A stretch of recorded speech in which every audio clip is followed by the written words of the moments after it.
There are few bucket list destinations for scuba divers as good as the Solomon Islands. The place is littered with historical Second World War wrecks above and under the water. A short 4-hour flight from Sydney brings you to the international airport in Honehara on the island of Guadalcanal.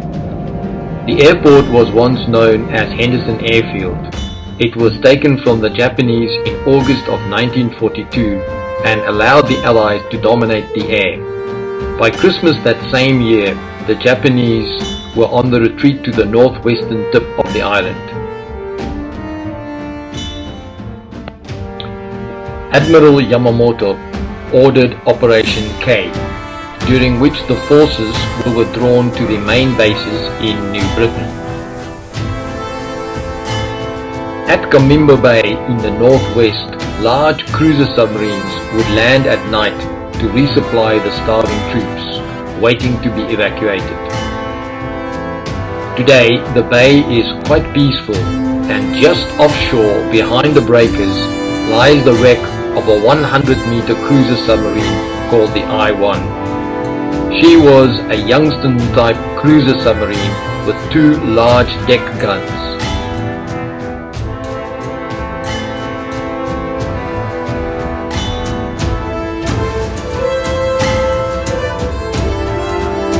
Her commander, Lieutenant Sakamoto, had received orders to proceed from Truck Lagoon to the submarine base in Rabaul.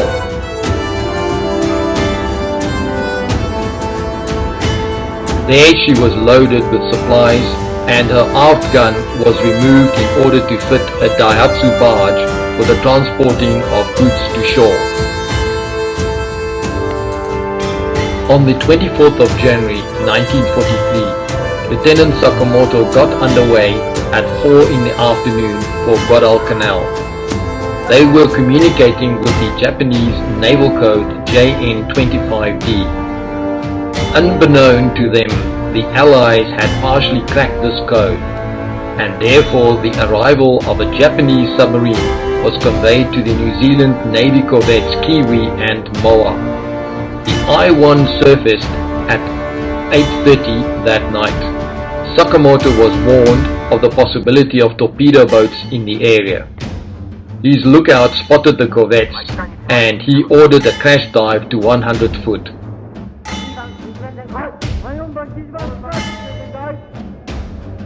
The corvette Kiwi dropped her depth charges and forced the submarine to the surface.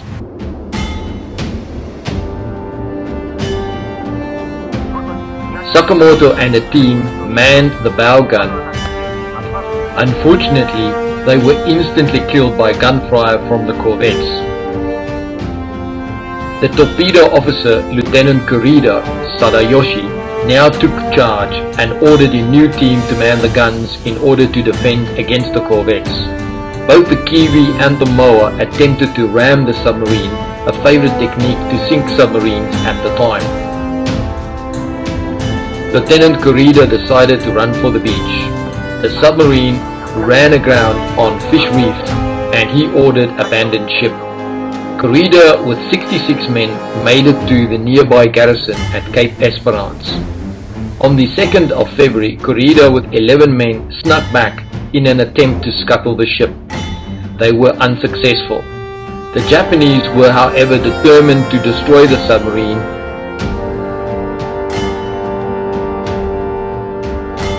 and send 9 Aichi D3A2 dive bombers to the wreckage. 2 of them located the submarine and hit the sub near the conning tower, but the submarine was not destroyed. The Allies were now curious as to why the Japanese were so determined to sink their boat, not knowing about the code books that were still inside. 12 days later, the USS Ortolan, a submarine salvage ship, reached the wreck at Comimbo Bay. The divers recovered multiple documents and code books, but not a coding machine as has been said in the past. The information was sent to the Naval Intelligence Base in Hawaii.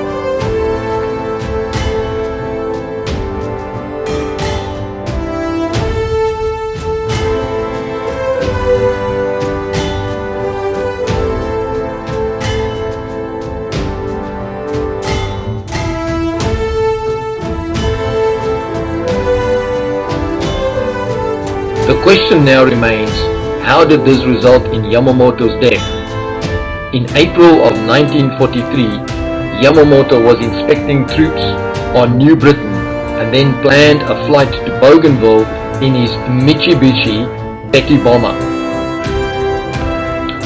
He was being escorted by a number of Zero fighters. The planned trip was broadcast using the old JN25D naval codes, which due to the documents on the I-1 was now completely compromised and cracked. The assassination of Yamamoto was called Operation Vengeance. A flight of 16 P-38 Lightning fighters took off from Henderson Airfield, and on the 18th of April they knew exactly where to intercept Yamamoto's Mitsubishi Betty bomber.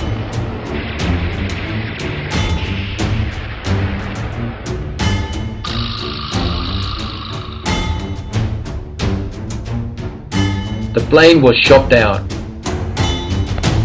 Yamamoto was killed instantly by bullets from the P-38. He was found in the wreckage on Bougainville Island, still clutching his katana sword.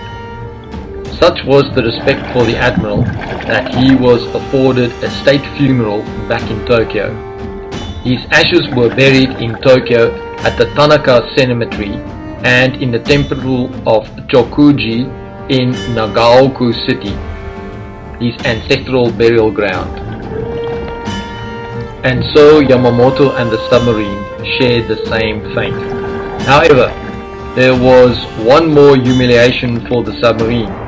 A bow gun was souvenired by the New Zealand Navy and is today exhibited in the Naval Museum in Auckland. But the final humiliation was in 1974 when Australian treasure hunters blew open the bow of the wreck in search of valuable metals. Today, she is just a peaceful reef herself, far removed from the violent night in 1943. She remains one of the popular Guadalcanal dive sites and is resting in exactly the same spot as she was in 1943. We hope you've enjoyed this video, and we will continue to bring you interesting scuba adventures from around the world.